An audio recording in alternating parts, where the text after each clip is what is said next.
there was another organization, okay, in Maharashtra. अभी हम कर रहे थे, what's a good name बेटा? करण, ओके। करण, अभी हमने मॉडर्न इंडिया में शुरू किया था कास्ट मूवमेंट्स, ओके। एक मॉडर्न इंडिया में एक चैप्टर आता है, 3 मूवमेंट्स शुरू करते हैं, कास्ट मूवमेंट्स, पीजेंट मूवमेंट्स और आपके ट्रेड यूनियन मूवमेंट्स। इस वीक हम कास्ट मूवमेंट खत्म कर लेंगे, अगले मंडे को we will start with the peasant movement, and from next Monday we will start with the trade union movement, okay. तो कास्ट मूवमेंट में अभी हमने जो शुरू किया था वो शुरू किया था आपके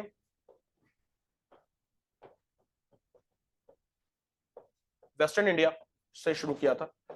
वेस्टर्न इंडिया में कल हमने देखा था सत्य शोधक समाज, मतलब एक पॉइंट और लिख लीजिए, मैं yesterday I just it was slipped from my mind, एक पॉइंट और लिख लीजिए, इंपॉर्टेंट है, हाईलाइट करके लिखिएगा, हाईलाइट करके लिखिएगा। Jyotiba Phule, Jyotiba Phule, Jyotiba Phule coined the word Dalit. Jyotiba Phule coined the word Dalit. Coined the word Dalit. Jyotiba Phule coined, C-O-I-N-E-D, coined the word Dalit. Okay. और मेरे ख्याल से एक बार फिर से रिपीट कर पूछ रहा हूं आप लोगों से, किसने आदिवासी शब्द कॉइन किया था?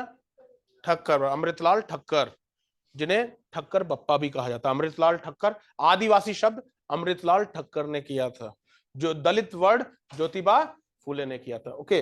तो नेक्स्ट ऑर्गेनाइजेशन लिखिए class,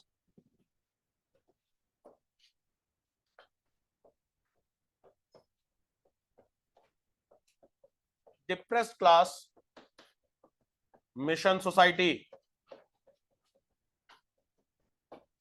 depressed class mission society, depressed class mission society.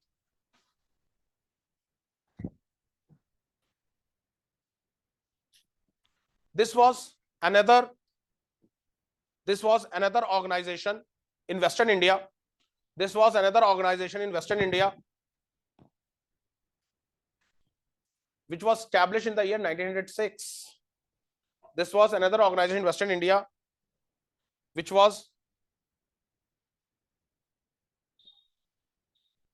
established in 1906 by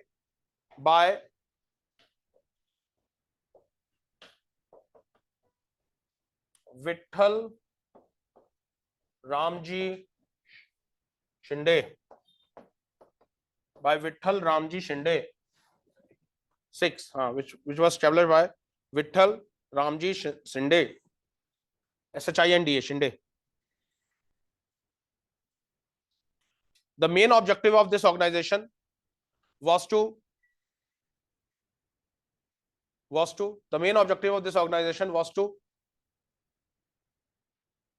empower the lower caste people, empower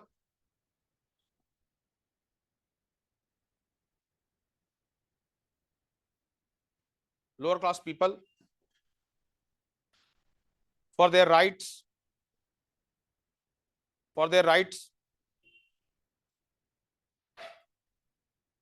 The mission also aimed at working against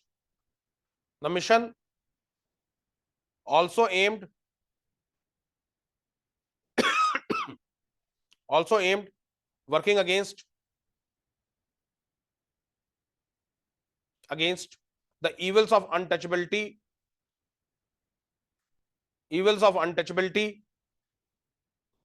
and restoring the respect and equality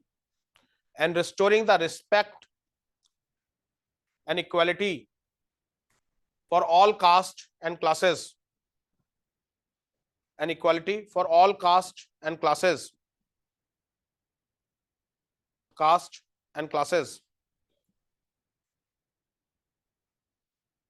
The first president of this society was N.G. Chandravarkar. The first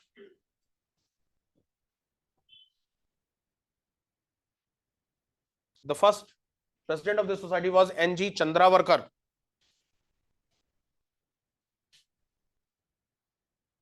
He was the main source. He was the main source behind convening, CONVENING, convening the first all India all India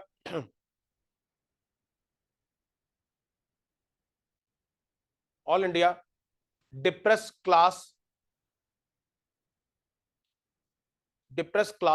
conference in 1918. Depressed class conference in 1918. पहली बार 1918 में all India depressed class conference हुई थी. Okay, किसने किया था? NG Chandavarkar ने. NG Chandavarkar किसके president थे? NG Chandavarkar depressed class mission society के प्रेसिडेंट थे. और डिप्रेस्ड क्लास मिशन सोसाइटी किसने बनाई थी? आपके रामजी, विठल जी रामजी शिंदे. ओके, लिख लीजिए. In this conference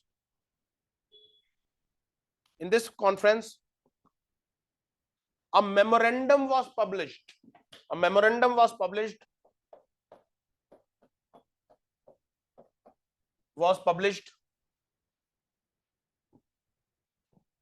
which appealed to disband the caste system from the country, which appealed to disband the caste system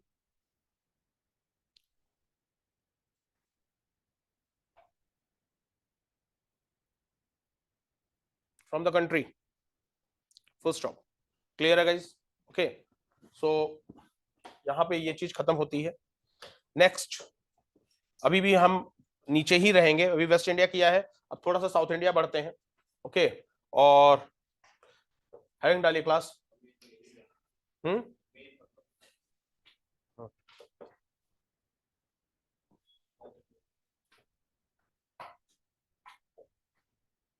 having डाली क्लास जस्टिस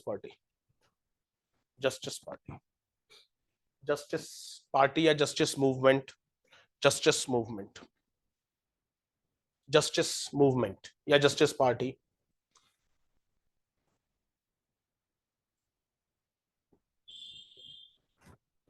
तो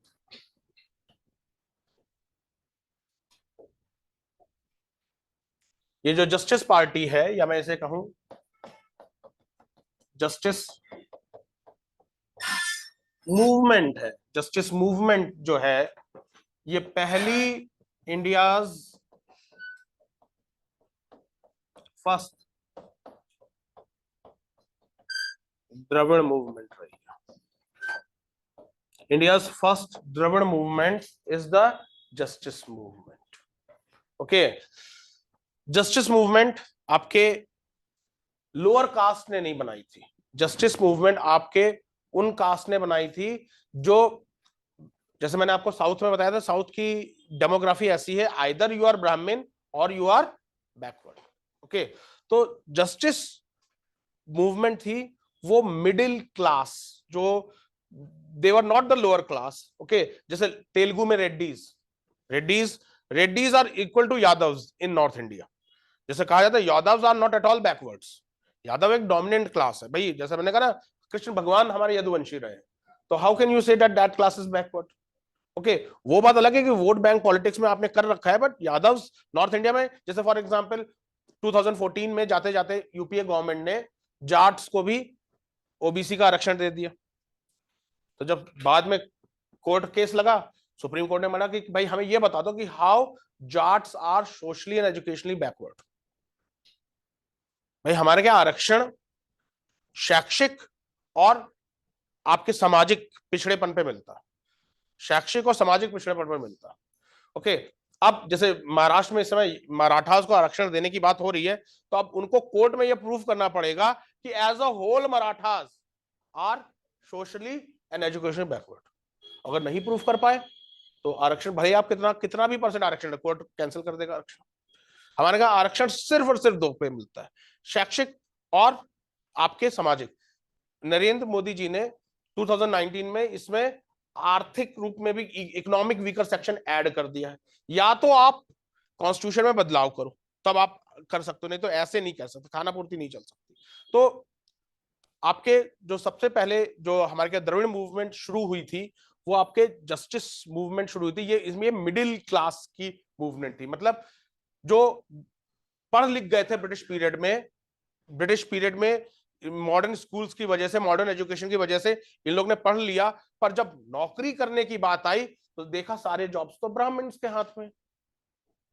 तो इन्होंने अपने आप को ऑर्गेनाइज किया and they demanded the things. Okay, तो इन्होंने अपनी पार्टी का नाम अलग बनाया था, पर न्यूज़पेपर शुरू किया था जस्टिस। तो क्योंकि न्यूज़पेपर इनका हिट हो गया था तो लोग इस पार्टी को कहते थे जस्टिस पार्टी कहते थे या जस्टिस मूवमेंट कहते थे। ओके, जस्टिस मूवमेंट अच्छी खासी चली, बहुत अच्छी चली। इसके बीच में एक और महान हस्ती आ गए थे। ओके, उसके बाद नेक्स्ट आएगा। ओके, महान हस्ती आ गए थे, उन ये थे महान हस्ती। ओके, नायकर साहब। Okay, rise of self respect movement. Okay, ये ईवी रामास्वामी नायकर और पेरियार। ईवी रामास्वामी नायकर और पेरियार। पेरियार ने जस्टिस मूवमेंट को हाईजैक कर लिया।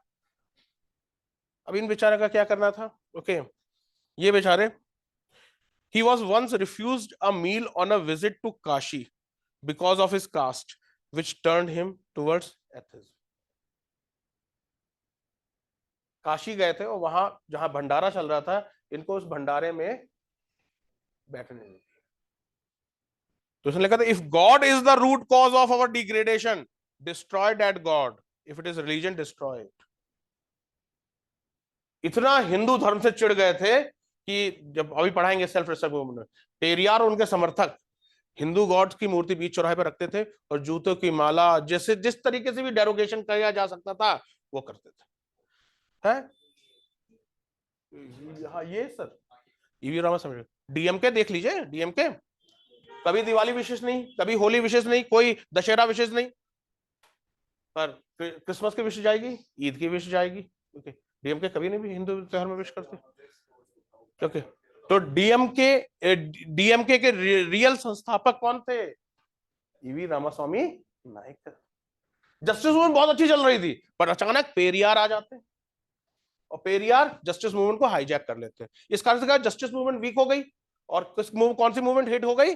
आपके सेल्फ रिस्पेक्ट मूवमेंट हिट हो गई। समझ में आ गया ना guys? Okay, okay, your name is Karan ना? करण। ओके, आपके एजुकेशन क्वालिफिकेशन क्या है बेटा? बीकॉम हो गया, कंप्लीट हो चुका है? ओके, ठीक है। So make a heading class justice movement. Okay, justice movement या Justice party, justice movement with with the formation of justice party, with the formation of justice party,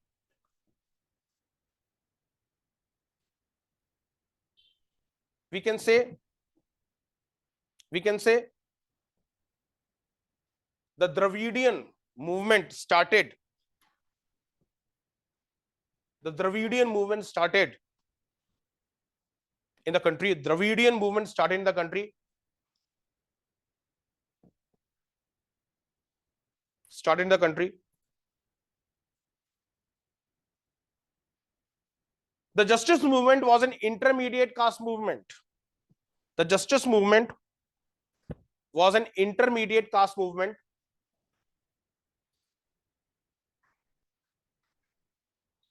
The justice movement was an intermediate caste movement launched in Madras.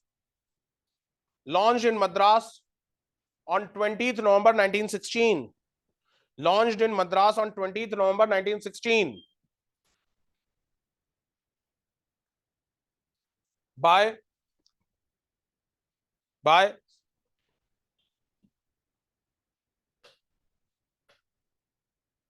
1916, 20th November 1916 by C.N. Mudaliar, C.N. Mudaliar, T.M. Nair,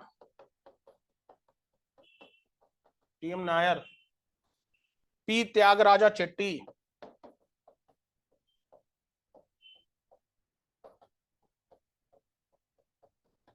P Tyagaraja Chetty,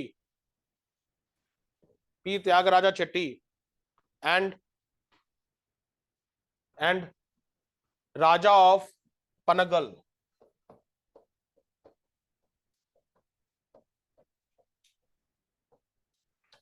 Raja of Panagal, PANAGAL, Raja of Panagal, P Tyagaraja Raja of Panagal came together to form South Indian Liberal Federation. Exam के लिए important है, to form South Indian Liberal Federation, SILF, South Indian Liberal Federation.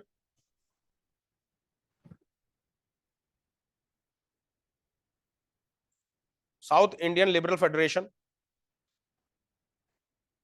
This group soon launched a newspaper called Justice.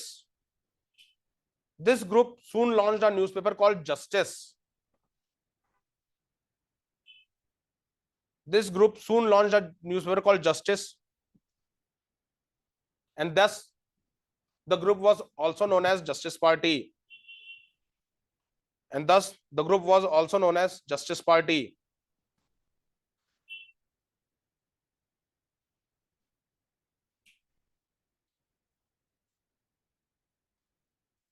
Known as Justice Party. Their joint declaration,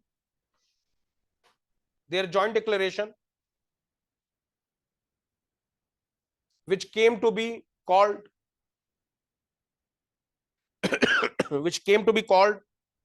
the Non-Brahmin Manifesto, which came to be called Non-Brahmin Manifesto, demanded the representation of Non-Brahmin Manifesto demanded the representation of non-Brahmins in government jobs, demanded the reservation of non-Brahmins, which was representation. बात वही है, मतलब it's not like a representation भी था और मतलब एक तरीके से रिजर्वेशन भी था, मतलब कि भाई इन जो जैसे मैंने आपको उस दिन बताया था ना क्लास कि 1% ब्राह्मण्स थे। मैंने आपको उस दिन पहले भी बता चुका हूं क्लास, आपको करंट जो अभी 2-3 लेक्चर्स छूट गए ना वो आपको भेज दिए जाएंगे so that you can come at par with the class, आप क्लास के बराबर आ जाओगे। जो कास्ट मूवमेंट थी वो मोस्टली अपर कास्ट के खिलाफ थी। ओके, साउथ इंडिया में 1% of Brahmins enjoys around 98% of jobs। क्यों ब्राह्मण के खिलाफ मूवमेंट शुरू हुई थी कि टोटल पॉपुलेशन 1% थी ब्राह्मण्स की, जो 98% जॉब्स पे कब्जा कर बैठे हुए थे। तो डेफिनेटली जो अलग कास्ट दूसरी कास्ट पढ़ लिख करके आ रही थी, जैसे मैंने कहा ना इंटरमीडिएट कास्ट मूवमेंट थी। अब अगर क्वेश्चन बनेगा प्रीलिम्स में कि justice party was a lower caste movement, started as a lower caste movement, तो स्टेटमेंट इज रॉन्ग। ये इंटरमीडिएट कास्ट मूवमेंट थी, ये लोअर कास्ट मूवमेंट थी नहीं जस्टिस पार्टी। ओके, ये सब इंटरमीडिएट कास्ट समझ गए ना। जैसे मैंने अभी बोला ना Yadav are intermediate caste, Yadav you can not say Yadav are lower caste. अगर आप कास्ट सोशल हायरार्की में देखोगे Yadav are intermediate caste. Okay, तो सोशल हायरार्की में ब्राह्मण टॉप पे हैं, तो उसके बाद ठाकुर आ जाते हैं, कायस्थ आ जाते हैं, यादव आ जाते हैं। इसीलिए तो मैंने आपको उस दिन समझाया था कि नॉर्थ इंडिया में क्यों नहीं शुरू हुई कास्ट मूवमेंट, कि नॉर्थ इंडिया में ब्राह्मण्स की हेजेमनी को चैलेंज करने के लिए बहुत सारे कास्ट थे, पर साउथ इंडिया में सिर्फ एक ही रूल लगता है, आइदर यू आर ब्राह्मण और यू आर बैकवर्ड, एक ही रूल लगता है। हाँ, intermediate caste and buffer. Intermediate caste मतलब देखिए उसमें भी जो मीनियल वर्क किए वो नीचे कास्ट में आ गए, जो मीनियल वर्क नहीं किए ओके वो आ गए इंटरमीडिएट में। मतलब इनमें भी एक होता दलित, हाँ बाइफर्केशन, इनमें एक होता दलित भव्य और एक होता महादलित, मतलब उनमें भी बाइफर्केशन कर दिया। तो एक जो मीनियल वर्क करते थे तो वो तो फिर लोअर कास्ट, जैसे फॉर एग्जांपल अभी मैं आऊंगा नेक्स्ट आऊंगा Nadar movement and all those. Okay, तो उसमें वो लोग टॉडी टैपर्स होते थे। टॉडी टैपर्स समझते हैं? ताड़ी निकालने वाले, ताड़ी समझते हैं ना, मतलब जिसकी एक देशी शराब बनती है। ओके, ओके ताड़ी, ओके उसके तो उसमें वो लोग ताड़ी निकालते हैं। ओके तो आपके तो उनको ना मीनियल समझा जाता था कि मतलब इनका और भारत में शुरुआत से जो फैमिली बिजनेस को संभाला जाता है तो उनको पूरी पूरी कास्ट को आउटकास्ट कर दिया जाता था। तो that's why they belong, but these people belong to intermediate caste, not of menial caste. Clear है गाइस? ओके लिख लीजिए class, next line. Non Brahmin manifesto demanded the representation of non Brahmins in government job, demanded the representation of non Brahmins, demanded the representation of non Brahmins to government job. This was the first cohesive demand for reservation raised in India. This was the first cohesive demand. This was the first cohesive demand for reservation raised in India. Underline कर देना. This was the first cohesive demand of reservation raised in India. First cohesive demand of reservation raised in India. तो अगर आपसे question पूछा जाए job के लिए सबसे पहले कौन सी पार्टी ने डिमांड की थी, तो इट वाज जस्टिस पार्टी ने डिमांड की थी जॉब के लिए। और क्लास यही रीजन था कि जितनी लोअर पार्टीज थी, जस्टिस पार्टी हुई, बाद में सेल्फ रिस्पेक्ट मूवमेंट हुई, बी आर अंबेडकर की पार्टी हुई, these parties were pro British. इन्होंने कांग्रेस से दूरी बनाए रखी क्योंकि डेफिनेटली सत्ता किसके हाथ में थी, पावर किसके हाथ में थी, ब्रिटिशर्स के हाथ में थी। आप ब्रिटिशर्स की ब्रिटिशर्स के अगेंस्ट भी रहोगे और ब्रिटिशर्स से जॉब भी मांगोगे, तो ये कैसी बात हो सकती है। तो इसलिए ये जस्टिस पार्टी की भी कैरेक्टरिस्टिक थी, सेल्फ रिस्पेक्ट मूवमेंट की भी कैरेक्टरिस्टिक थी, और आपके even then B R Ambedkar की भी कैरेक्टरिस्टिक्स थी कि they were not against the British. वो ब्रिटिश के अगेंस्ट नहीं थे, वो ब्रिटिश का कहीं ना कहीं फेवर कर। जस्टिस पार्टी ने तो साइमन कमीशन का फेवर किया था, मैं लिखवाऊंगा अभी आपको। This party favoured the Simon commission. पूरी पार्टियां, मुस्लिम लीग तक साइमन कमीशन के अगेंस्ट थी, Simon go back, but justice party was in favour of Simon commission because वो चाह रहे थे कि किसी तरीके से ब्रिटिश नाराज ना हो। नाराज नहीं होंगे तो हमें रिजर्वेशन दे देंगे। ब्रिटिश ने डिवाइड एंड रूल खेलना शुरू कर दिया। समझ में आया क्लास? ओके लिख लीजिए class, next line.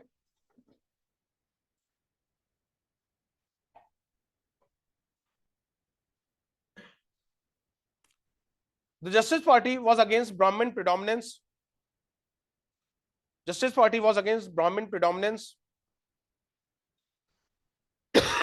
predominance in education, government service and politics. Education, government service and politics. Government service and politics. When elections were held in 1920, when elections were held in 1920 for Madras Legislative Council, when elections were held in 1920 for Madras Legislative Council,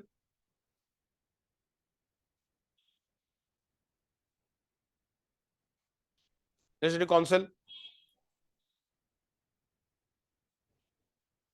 under Government of India Act 1998. Madras Legislative Council बोला तो sir, Legislative Council, okay, under Government of India Act 1919, under Government of India Act 1919,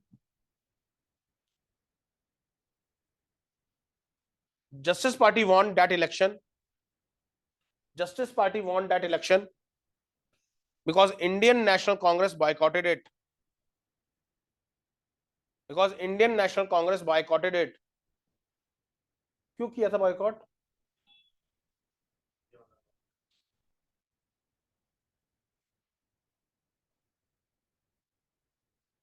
सोच के बोलो। Why Indian National Congress boycotted the elections? A. Jallianwala Bagh, B. Rowlatt act. अरे sir जी, non cooperation movement चल रही थी। Okay तो नॉन कॉपरेशन मूवमेंट चल रही थी, अभी चिंता न करो, अभी तो नेक्स्ट लास्ट इसके बाद चैप्टर आएगा। नॉन कॉपरेशन मूवमेंट चल रही थी। नॉन कॉपरेशन मूवमेंट का ऑफिशियल रिलीज डेट कौन सा था?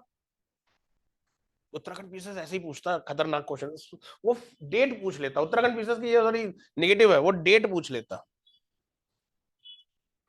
1 अगस्त 1920। Why it was 1 August 1920? Because on that day बाल गंगाधर तिलक डाइड। ओके, 1 अगस्त 1920 से ऑफिशियल, वैसे शुरुआत पहले से हो चुकी थी पर ऑफिशियल डेट 1 अगस्त 1920 थी नॉन कॉर्पोरेशन मूवमेंट की। ओके, तो इन उस समय महात्मा गांधी असहयोग आंदोलन चला रहे थे, असहयोग आंदोलन चला रहे थे, तो कांग्रेस ने कह दिया कि हम हम किसी इलेक्शन में पार्टिसिपेट नहीं करेंगे, इलेक्शन पार्टिसिपेट नहीं करेंगे। जस्टिस पार्टी नई नई बनी थी, उसने कहा हम पार्टिसिपेट करेंगे, और उसने मद्रास की सारी सीटों पे कब्जा कर लिया। यहां से उसका धीरे धीरे मतलब जो इन डोमिनेंस और इन्फ्लुएंस वो बढ़ता चला गया। सोचिए 16 में बनी और 20 में सत्ता में आ गई। ओके, लिख लीजिए next line. To a great extent justice party and its popularity to a great extent justice party and its popularity was a reaction to a great extent justice party and its popularity was a reaction to the domination of congress to the domination of congress justice party and its popularity was a reaction to the domination of congress to the domination of congress in the then madras presidency in the then madras presidency by brahmins and other caste brahmins and other caste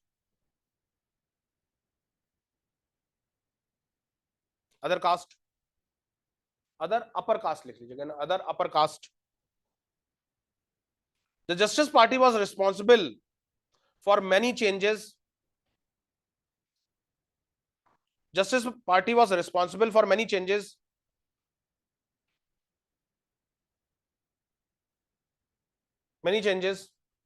including passing of government order 1930, including passing of government order 1930 which provide reservation for various groups, passing of government order 1930 which provides reservation for various groups, reservation for various groups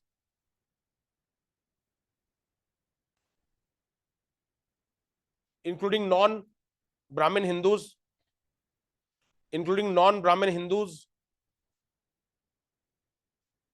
Brahmin Hindus. Justice Party showed their loyalty. Justice Party showed their loyalty to the British. Showed their loyalty to the British.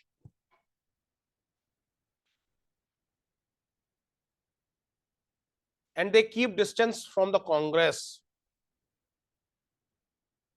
And they keep distance from the Congress, which they regard as the upper caste organization. And they keep distance from the Congress, which they regard as upper caste organization. They even, Justice Party, they even supported the Simon Commission. They even supported the Simon Commission.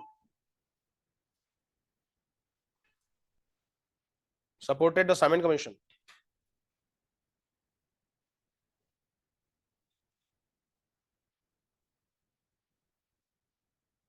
Justice Party was later hijacked by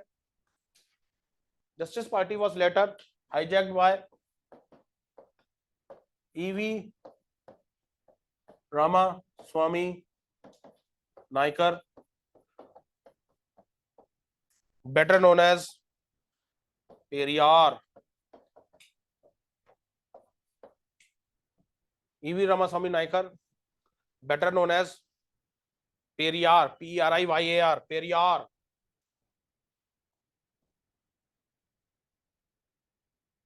When he joined Justice Party, when he joined Justice Party,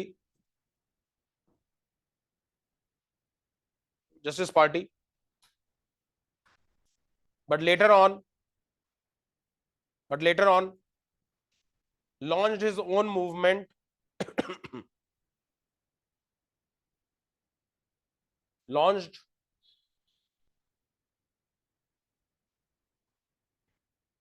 its own movement, that is self-respect movement, that is self-respect movement, respect movement। Clear है guys? Clear है? Okay, तो justice party important है। Justice party के आप points मैंने सारे important पढ़ा दिए हैं, इन्हें याद रखिएगा। नेक्स्ट हेडिंग डालिए class. Okay,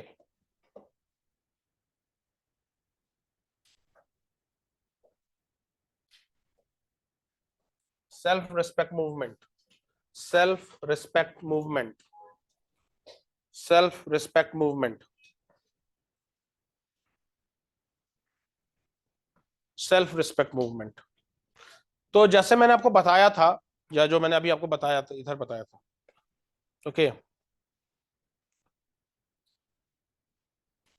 self respect movement was started by EV Ramaswamy Naicker, okay, जिन्हें लोग प्यार से पेरियार कहा जाता था। पेरियार, इनका शॉर्ट वर्ड नाम पेरियार कहा जाता था।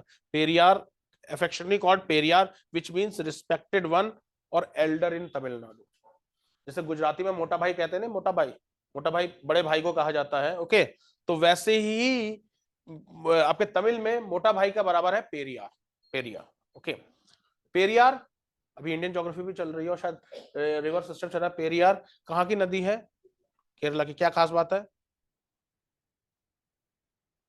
The longest and the largest river of Kerala is Periyar, okay. हाँ, साइलेंट पे आपके इडक्की डैम, इडक्की डैम, जैसे इंग्लिश में नॉर्थ इंडियन वाले कहते हैं Idukki, it is not Idukki, it's Idukki. Idukki dam जो है IDUKKI, इडुक्की डैम पेरियार नदी पे ही बना बसा है, ओके। ये सब फैक्ट्स हैं, पढ़ाते जाएंगे, बीच बीच में जो फैक्ट्स मेरे सामने आते हैं मैं आपको बताता जाता हूँ, ओके। तो पेरियार केरला की एक नदी भी है, तमिलनाडु में नहीं, बट केरला की नदी है, ओके। कोच्चि में ड्रेन होती है, कोच्चि में ड्रेन होती है, ओके। और इन्हें पेरियार कहा जाता था। पेरियार, इनका ओरिजिनल नाम था E V Ramaswamy Naicker, okay, E V Ramaswamy Naicker. Initially he joined the Justice Party, initially he cooperated with the non cooperation movement, Gandhi ji के साथ थे 1924 तक, बट फिर 24 के आसपास ये इंसिडेंट घट जाता है, when he went to Kashi and he was refused to get deliver the food because of his low caste। और इससे इनके कहते नहीं है, एक ईगो को बहुत ही ज्यादा ठेस लगती है। उन्होंने कहा कि मेरे लो कास्ट की वजह से मैं भगवान के शहर में आया और भगवान ने हमें खाना नहीं दिया, मैं भगवान को ही नहीं मानता। Okay, just minute guys, just minute, आजकल थोड़ा इंटरव्यू के कॉल्स आ रहे होंगे ना, जस्ट मिनट गाइस। ओके, तो इन्होंने 1925 में सेल्फ रिस्पेक्ट मूवमेंट से चीजें शुरू की, ओके।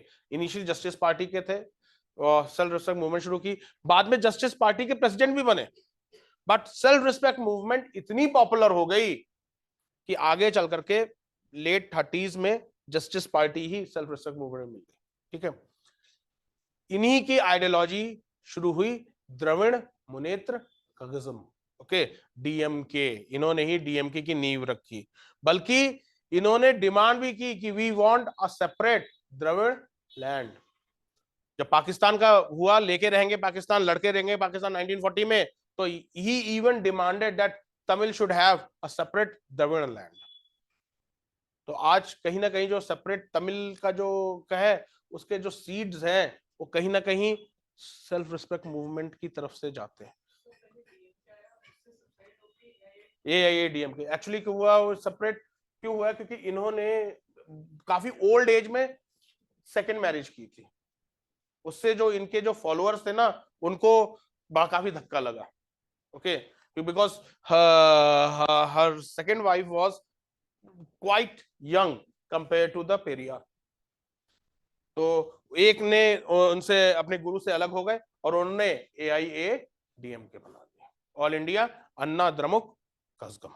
ओके, तो AIADMK, डीएमके का ही ऑफशूट AIADMK। ओके, हाँ वही केसी सेन वही बेचारे अपने परिवार से परेशान हो गए थे। ओके, वही वो सेम हो। ओके, लिखिए class self respect movement. Self respect movement, the anti ब्राह्मण crusade, the anti-Brahmin crusade, CRUSADE, the anti-Brahmin crusade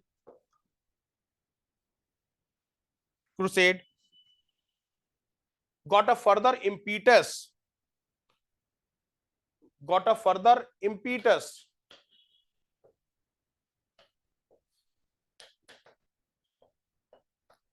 impetus मतलब Philip, push, impetus, when E.V. Ramaswamy Naicker, when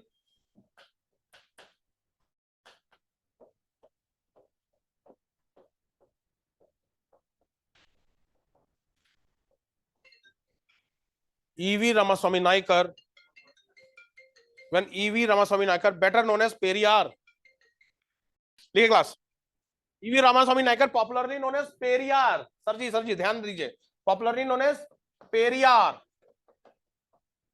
Periyar, ध्यान रखना, पेरियार एक नदी है केरला में, largest river of Kerala and longest river of Kerala. Okay, Periyar. He joined the anti-Brahmin movement. He joined the anti-Brahmin movement.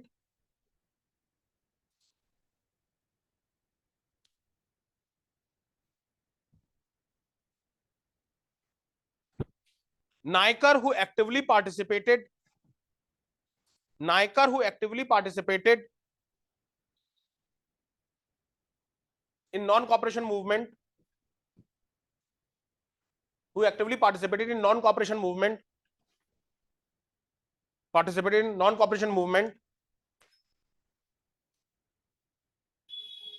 broke with the Congress in 1924,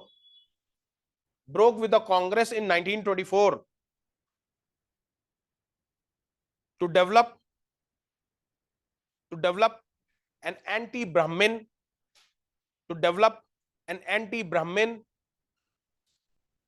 anti-caste populist, POPULIST, anti-caste populist, anti-Brahmin, anti-caste populist, जाति विरोधी, caste populist, and radical alternative,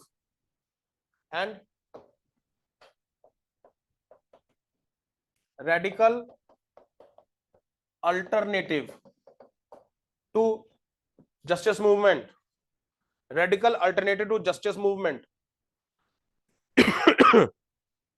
justice movement सभ्य movement थी, ये movement थी radical, तोड़ फोड़ में विश्वास करने वाली, मतलब अपनी बात किसी भी तरीके से मनवा लेंगे, ये रेडिकल मूवमेंट थी, ध्यान रखिएगा। Justice movement was an elite movement, पढ़े लिखों की मूवमेंट थी, हायर मूवमेंट थी, मतलब मैंने कहा ना इंटरमीडिएट कास्ट की मूवमेंट थी, तो उसमें कुछ मतलब ज्यादातर लोग ग्रेजुएट्स होते थे, तो वो रेडिकल ग्रुप नहीं था justice movement, but EV Ramaswamy Naicker का मूवमेंट रेडिकल ग्रुप था। Okay, justice movement full stop. He had been with the Congress and even served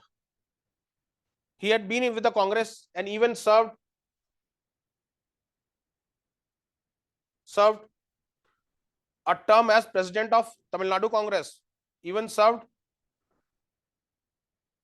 as a president of Tamil Nadu Congress,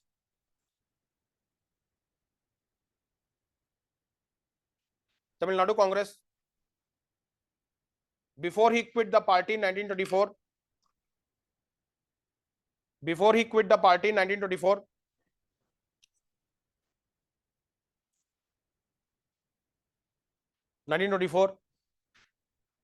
following the difference over the issue of social justice, following the difference over the issues of social justice,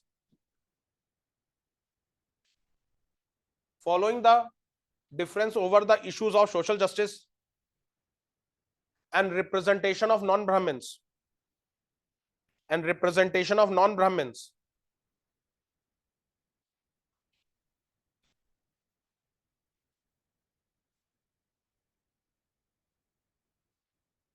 after leaving Congress, Periyar launched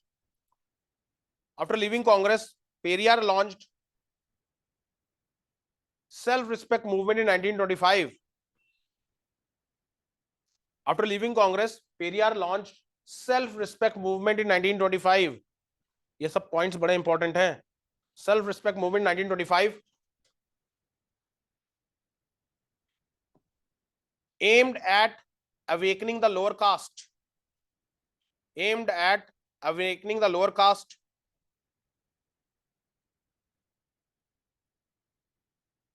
This movement advocated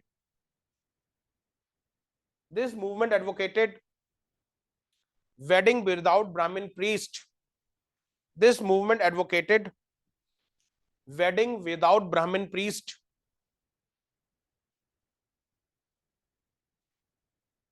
Comma, forcible temple entry.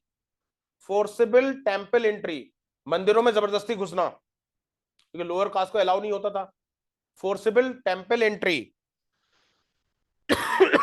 Burning of Manusmriti. ध्यान करिए, जब हमने ये chapter शुरू किया था कई लोगों ने मेरे से मनुस्मृति के बारे में क्वेश्चन पूछा था. बर्निंग ऑफ मनुस्मृति, ये ट्रेंड ना यहीं से आया था.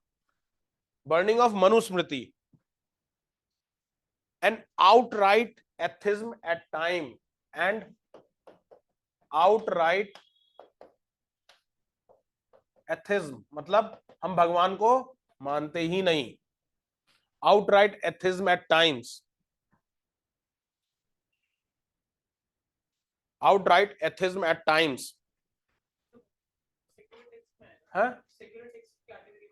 सेकुलर टेक्स्ट कैटेगरी में सर मनुस्मृति को लोग हैं, हिंदू धर्म तो उसी में बेस्ड कहा जाता है ना, जो लोग सोसाइटी है हम और आप मानते हैं ना आज के हिसाब से. बट वही है ना, देखो पॉपुलिस्ट मूवमेंट क्या करते हैं. अब ये मनुस्मृति को जलाते थे, अंबेडकर जी भी मनुस्मृति को जलाते थे, बट मनुस्मृति में तो कुछ ऐसा सच कहा ही नहीं गया है. मनुस्मृति में तो बस रूल्स एंड रेगुलेशन दे रखे हैं. बट उनका ये कहना था कि ये रूल्स एंड रेगुलेशन ही ना हमें जो सोशल हायरार्की में नीचे करते हैं, हाँ डिमिनिश करते हैं, ये हमें डिप्राइव करते हैं. तो दैट्स व्हाई दे, मतलब इवन देन हमारे और आपके घर में रामायण और गीता रखी होगी, मनुस्मृति नहीं रखी होगी. मनुस्मृति कौन रखता है यार? मनुस्मृति कौन रखता, कौन देखता? हाँ आज कौन सा दिन है, हमें आज क्या करना पड़े, कौन देखता मनुस्मृति?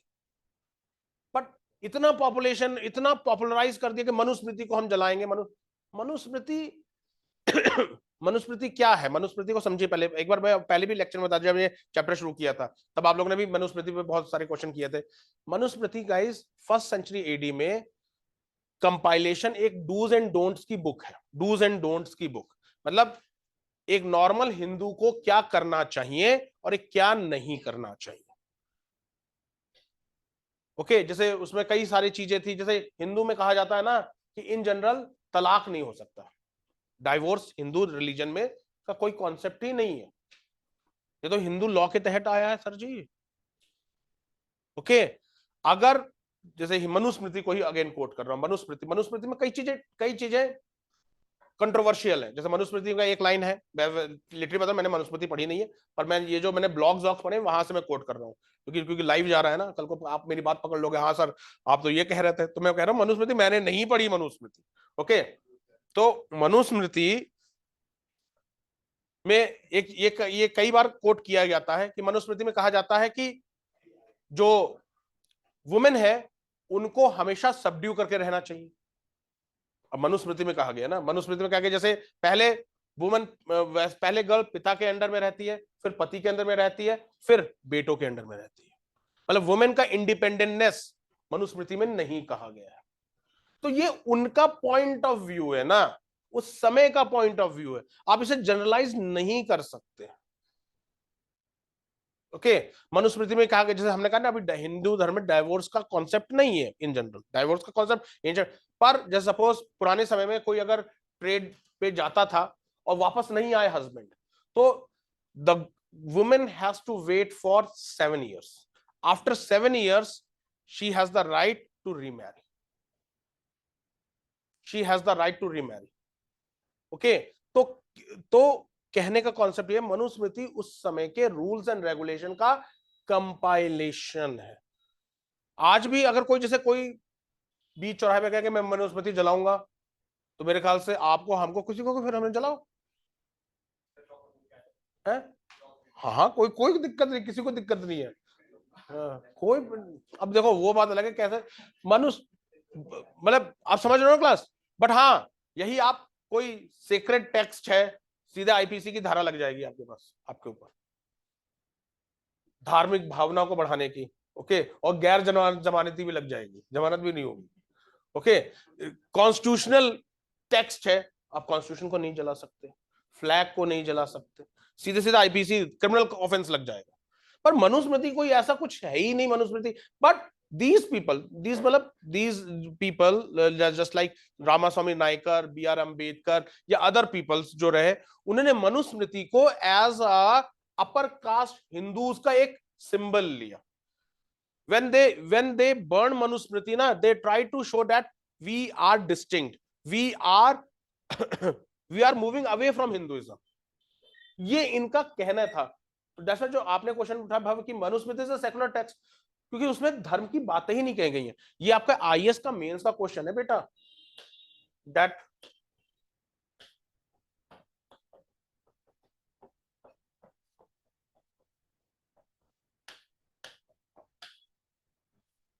4-5 साल पहले क्वेश्चन आया था, Gita is a secular book.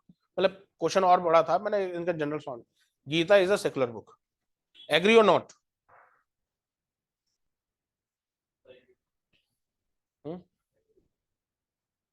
कैसे? गीता कर्म की बात करती है, धर्म की तो बात करती ही नहीं है गीता। हाँ मतलब गीता लाइफ कर्म की बात करती है। तो क्वेश्चन जो बना, Gita is a secular book, Gita is a secular book, तो गीता क्योंकि कर्म की बात करती, गीता कभी भी धर्म की बात नहीं करती। धर्म आप समझ रहे हो ना कि मतलब ये नहीं कि आपको ये करना है, इस भगवान को पूजना, गीता कहीं नहीं बात करती। Gita your duty, your have the, मतलब आपके जो कर्मण्येवाधिकारस्ते मा फलेषु कदाचन, you have the right to work but only to work, never to its fruits. और हमने जैसी कोचिंग ज्वाइन करी, हम अपने आप को कलेक्टर समझने लग जाते हैं, कलेक्टर बन जाएंगे। ओके गीता क्या कहते हैं, यू हैव कर्मण्येवाधिकारस्ते मा फलेषु कदाचन, कर्म करिए फल की इच्छा नहीं। सिविल सर्विस में ये चीज ध्यान रख लेना क्लास, यहाँ बच्चे कर्म बाद में करते हैं, पहले से अपने आप को, मैंने देखा है फेसबुक में आईएएस दिस ओके नीचे अब अपने तक चीजें, but don't disclose these things to the others. Okay लोग नहीं तो बस सिर्फ मजाक बनाते हैं। ओके क्लियर है गाइस? तो Manusmriti is also we, for us we are, it is a secular book, but for these organization it depicts, the burning the manusmriti depicts that they are separating themselves from the traditional Hinduism. Clear है guys? Okay लिख लीजिए class. he even published his own, he even published his own journal,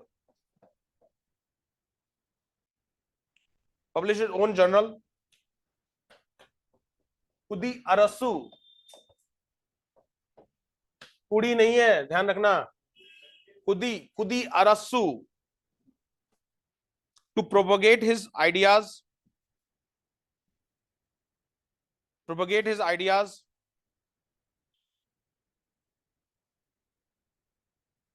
in fact he tried to provide an umbrella movement,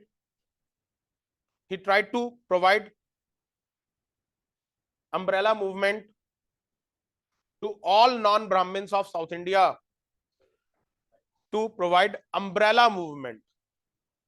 umbrella movement, umbrella movement समझते हो, सबको income pass कर लिया। तभी तो justice party, justice justice party के member थे, पर जस्टिस पार्टी को ही डीएमके में सब्सिट्यूट कर लिया। इन्होंने कहा मेरी ही पार्टी असल पार्टी है, ओके, बाकी सब पार्टी बेकार है। तो फिर ये, और आज भी देख लीजिए डीएमके, पहले तो सिर्फ डीएमके थे, डीएमके वर्सेस कांग्रेस ही होता था।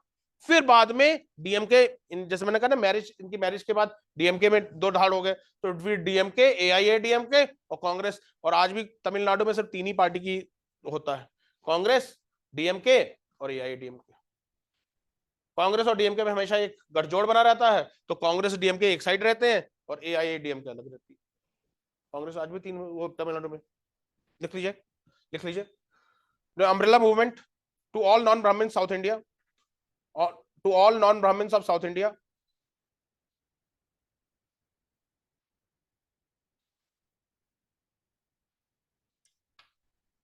देखिए, in 1937 he became, in 1937 he became the head of Justice Party. He became the head of Justice Party.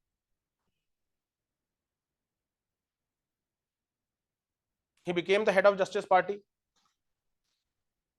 and he also shunned himself, shunned, SHUNNED, shunned himself from contesting the elections,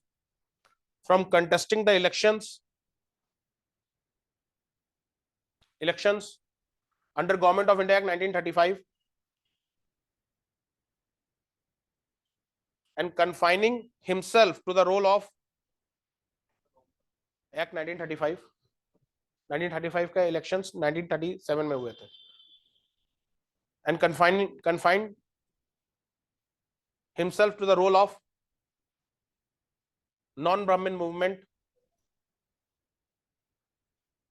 and a reform movement, confining himself the role of non-Brahmin movement and a reform movement.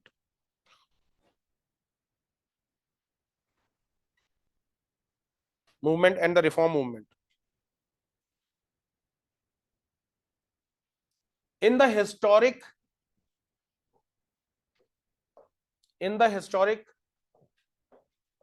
Salem conference, Salem कहाँ है? तमिलनाडु में। सलेम किस चीज के industries के लिए जाना जाता है? स्पाइस। अच्छा, वो टीवी का है सलेम की, वेरी गुड, ओके, गुड, आपने उस ऑब्जर्वेशन है। सलेम किस चीज की इंडस्ट्रीज के लिए जाना जाता है बेटा? है आपके स्टील, आयरन स्टील इंडस्ट्रीज है सलेम स्टील बनाता है तमिलनाडु में, okay, Salem industries.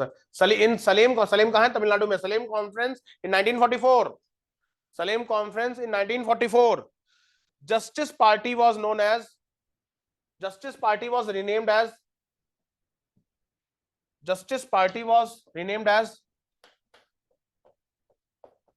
Dravidar Kazhagam.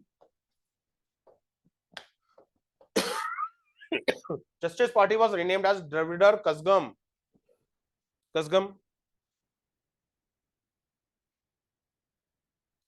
And this was when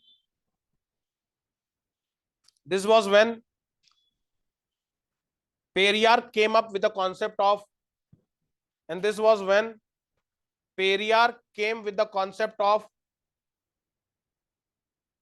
Dravid Nadu. Periyar came with the concept of Dravid Nadu, a land of Dravidians,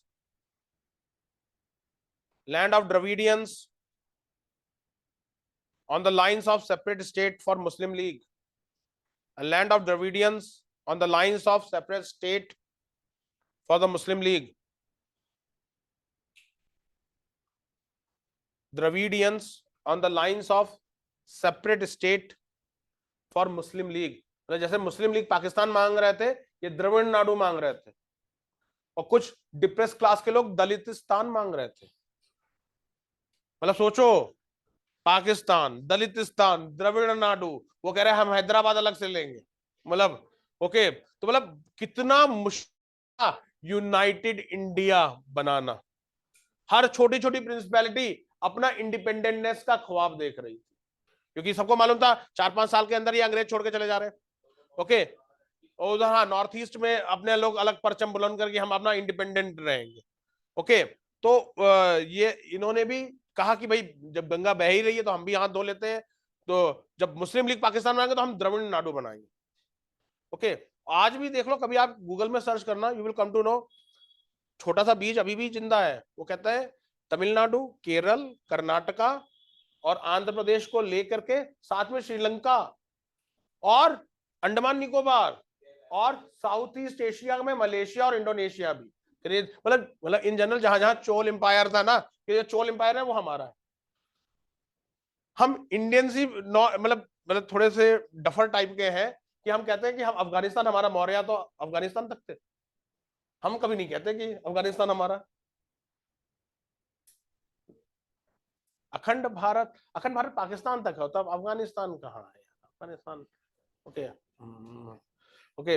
अब जैसे अखंड भारत में म्यांमार दिखाया था, म्यांमार तो कभी भारत का पार्ट ही नहीं रहा, कभी नहीं रहा म्यांमार, मतलब ब्रिटिश ने रहा ना, मॉडर्न पीरियड में रहा ना, वैसे कहाँ पार्ट रहा म्यांमार, तो कल्चरली भी अलग है रहा है। ओके, तो कहने का मतलब यह है क्लास कि इन्होंने द्रविड़ सेपरेट लैंड की डिमांड करना शुरू कर दिया था, देश की डिमांड करना शुरू कर दिया था। ओके, लिख लीजिए class, next line. By this time, Periyar had also popularized. By this time, Periyar had also popularized his theory of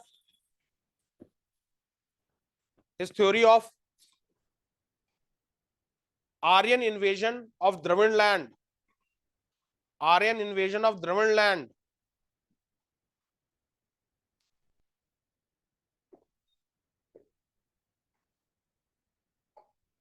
Aryan invasion of Dravidian land, which give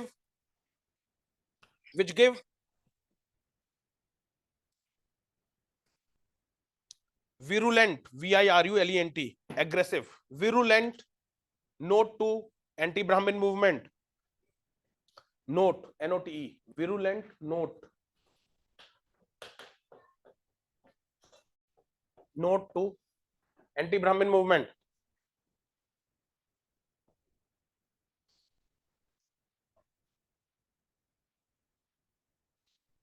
Periyar had lent cutting edge.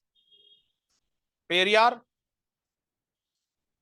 had lent a cutting edge to anti-Brahmin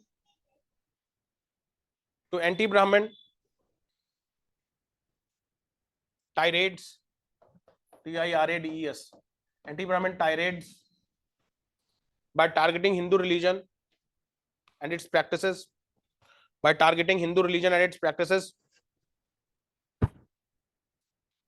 Decrying, D-E-C-R-Y-I-N-G, decrying and practices. Decrying, D-E-C-R-Y-I-N-G, decrying the gods of Hindu pantheon. Decrying the gods of Hindu pantheon.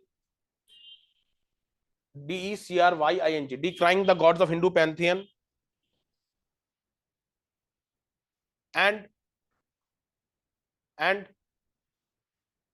popularized the idea of Dravid subjugation by Aryans. Popularized the idea of Dravid subjugation by Aryans. Subjugation by Aryans.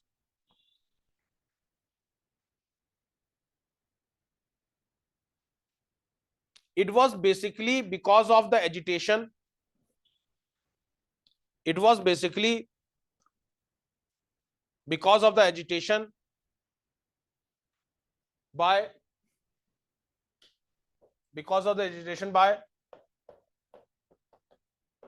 Dravid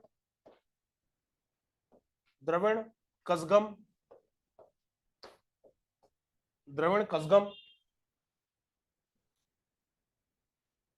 the first provisional government was forced the first provisional government was forced to bring first constitutional amendment to the Indian constitution. First provisional government, Jawaharlal Nehru ki first provisional government was forced to bring first constitutional amendment to the Indian constitution, which made to incorporate a provision to the Indian constitution, amendment to the Indian constitution. भी समझा देंगे constitution amendment to the Indian constitution, which made to incorporate provision granting concession, which made to incorporate a provision granting concession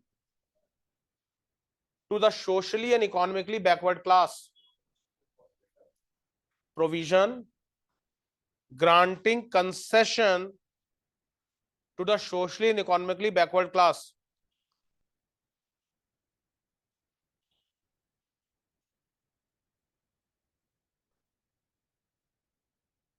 Full stop.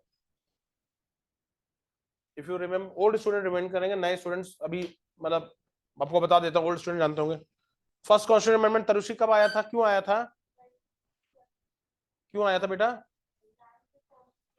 Land reforms का? ओ नहीं नहीं नहीं, नहीं। अब आपने गाड़ी गलत ट्रैक पे डाल दी।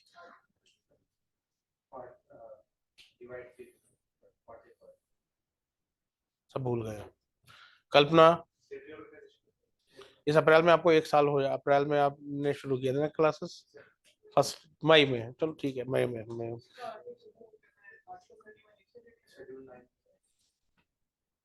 Champakam Dorairajan versus state of Madras, याद है? नहीं याद है, सब भूल गए। चंपकम दुर्योराजन एक केस हुआ था, आपको director principle of state policy में पढ़ाएंगे या फंडामेंटल राइट्स में पढ़ाएंगे। Champakam Dorairajan versus state of Madras 1951 case. Champakam Dorairajan versus state of Madras 1951 case. आप लोगों को बार बार याद कराना पड़ता, चलो इसी बहाने नए स्टूडेंट्स को मालूम चल जाएगा। ये चंपकम दुर्योराजन एक लेडी थी, एक जनरल कास्ट की लेडी थी, जिन्होंने आपके मद्रास स्टेट का, तमिलनाडु नाम नहीं था, मद्रास था, मद्रास स्टेट का मेडिकल एग्जाम निकाल लिया था। याद आया? मेडिकल एग्जाम निकाल लिया था। अब क्योंकि उस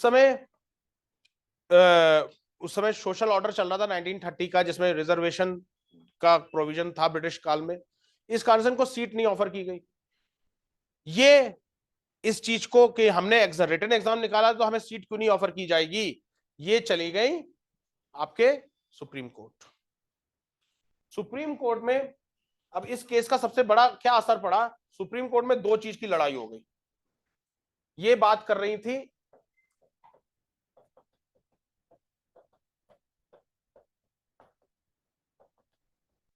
equality of opportunity, that is fundamental rights की बात कर रही थी ये चंपकम दुर्योराजन कि बराबर, जब मैंने एग्जाम निकाला तो मेरे को नौकरी मिलनी चाहिए, ओके। पर गवर्नमेंट बात कर रही थी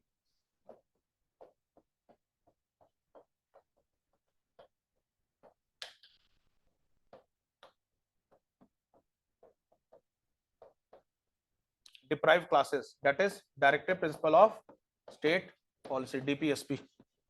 So Champakam Duryarajan versus State of Madras was the first case in which fundamental rights and DPSP were against each other.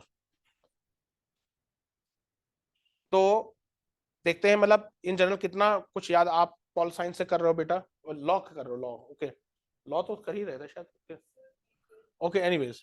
तो which one is justiciable, both are justiciable और आइदर ऑफ जस्टिसेबल।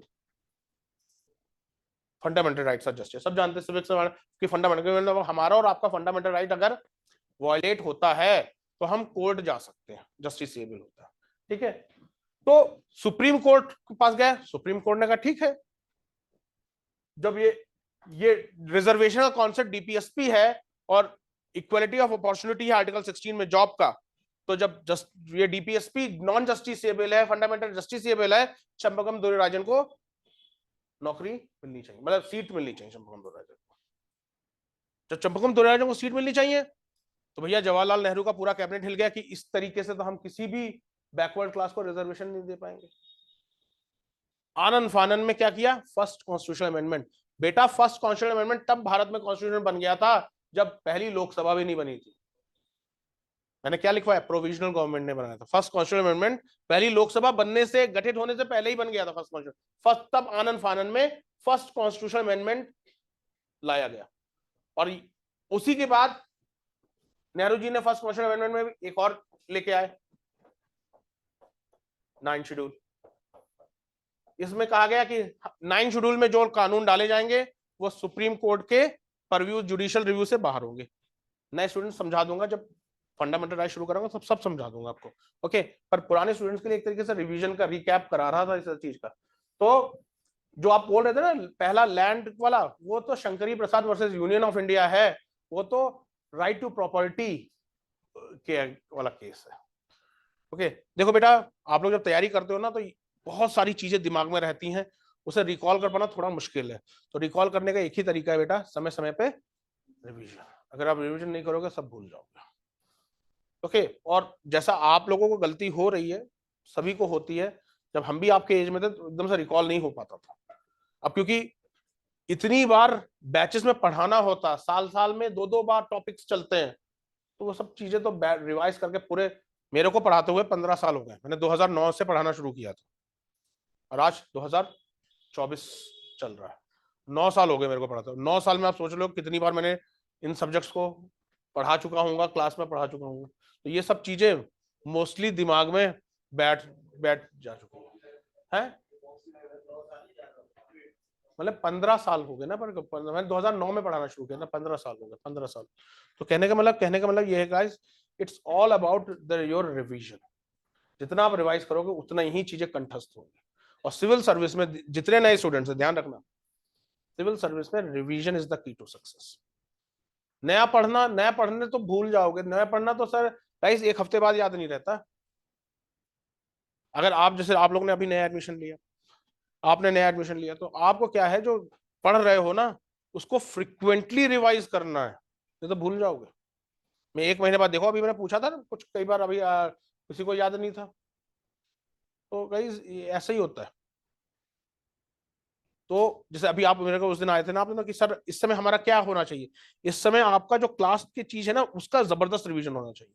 क्योंकि जैसे जैसे समय बीतता जाएगा और subjects आते जाएंगे, और सब्जेक्ट्स आते जाएंगे, तो आप और सब्जेक्ट फोकस करोगे, पुराने सब्जेक्ट को निगलेक्ट करना शुरू कर जाओगे। आज अंश या आर्यन जी से पूछिए, सब्जेक्ट्स का कंपाइलेशन लग चुका होगा। इसलिए मैं नए स्टूडेंट से कहता हूं कि जैसे ही क्लास में आओ ना, रिवीजन पे फोकस करना शुरू करो, क्योंकि एक के बाद एक सब्जेक्ट्स खत्म होने शुरू हो जाएंगे। पहली बात, एक तो पहला संस्थान है जो दिन में 3 या 4 सब्जेक्ट चलाता है, थर्सडे फ्राइडे सैटरडे। कल देख लीजिएगा, 12:15 बजे से 12:30 बजे से 7:30 बजे तक क्लास है सर। हाँ, 7:30 बजे तक क्लास है कोई उत्तराखंड में कोई संस्थान जो 12:30 से 7 बजे तक क्लास चलाता है? पहले सी सेट होगी 12:30 से 2, फिर 2 से मेरी क्लास होगी पॉलिटी की, 2 से 3:30, 3:30 से 5 आपके इन्वायरमेंट की क्लास होगी, उसके बाद आर्ट एंड कल्चर की क्लास होगी। आईएएस वालों के लिए 12:30 से लेके 7:30 बजे तक की क्लास है, 7 बजे तक की क्लास है। तो गाइज रिवीजन करिएगा। तो द्रविड़ कसगम की वजह से ही कॉन्स्टिट्यूशन में फर्स्ट कॉन्स्टिट्यूशन अमेंडमेंट किस साल आया था, 1951। ठीक है, लिख लीजिए class. Next line, next line. but it was not long before, but it was not long before differences crept in, but it was not long before differences crept in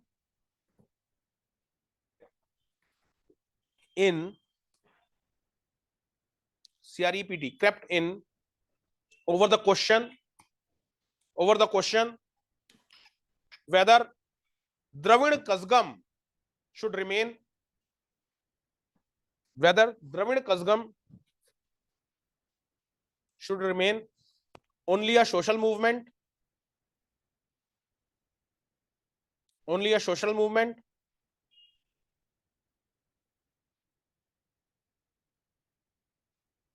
when Periyar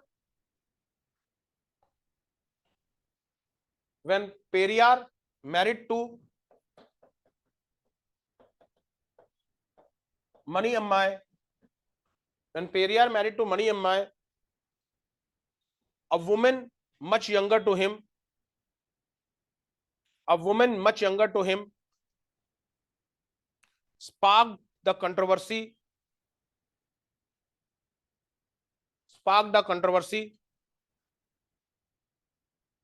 and some leading figures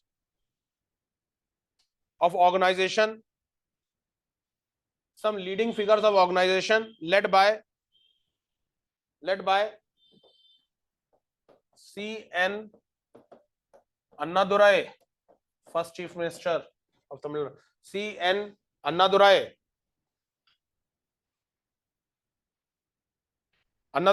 walked out from parent party,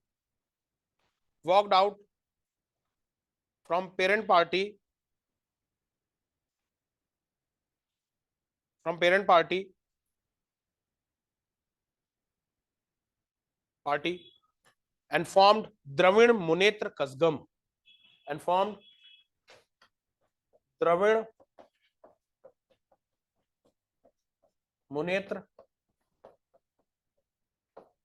DMK Kazhagam in 1949, and 3 years later DMK decided to enter into politics.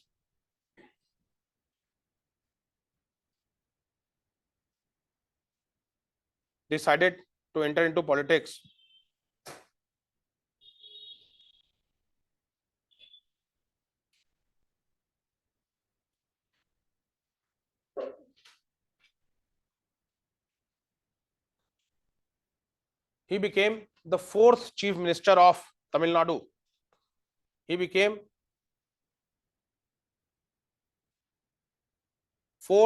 Chief Minister of Tamil Nadu from 1967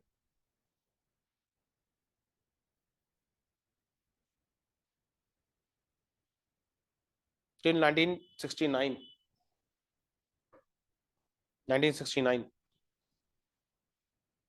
Okay, 1967 to 1969.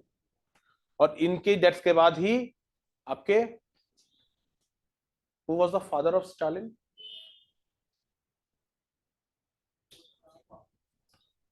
DMK M Karunanidhi.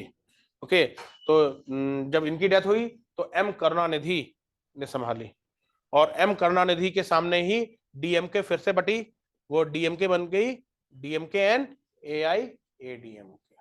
समझ में आ गया ना class? तो यहाँ पे आपका south का अभी पूरा नहीं खत्म हुआ, कल हम थोड़ा और करेंगे. ओके, अच्छा कल तो थर्सडे है, तो we will do it on next Monday. ध्यान रखिएगा नए students, Monday, Tuesday, Wednesday, okay, we have modern India and polity. Monday को history polity, Tuesday history polity, Wednesday history polity, Thursday Friday आपके मतलब और भी 2 सब्जेक्ट चलेंगे. उत्तराखंड भी चलता है और वो भी चलता है, इंडियन ज्योग्राफी होता है, पर मेरा एरिया बता रहा हूँ. मंडे को मैं हिस्ट्री और पॉलिटी खत्म कराता हूँ. ओके, कल थर्सडे है तो we will do the polity. और कल ध्यान रखिएगा पहली क्लास आपके 12:30 से चलेगी. ओके, CSAT, और दूसरी क्लास में 2 बजे से आऊंगा पॉलिटी उठाने के लिए. तो कल 12:30 है. जैसे आप लोग में से कुछ लोग बता रहे हैं इनकी मैथ्स वीक है गाइस, 12:30. ओके, हैवी ब्रेकफास्ट या ब्रंच करके आइएगा, हैवी लंच करके आइएगा. ओके, तो class literally the class will take from 12:30 to 6:30, तो रहेगी 6:30 6:45 तक. ठीक है guys, within 5 minutes I am starting with the polity. 5 minute में पॉलिटी शुरू कर रहे हैं. Okay guys, thank you, thanks lot, thank you, thank you.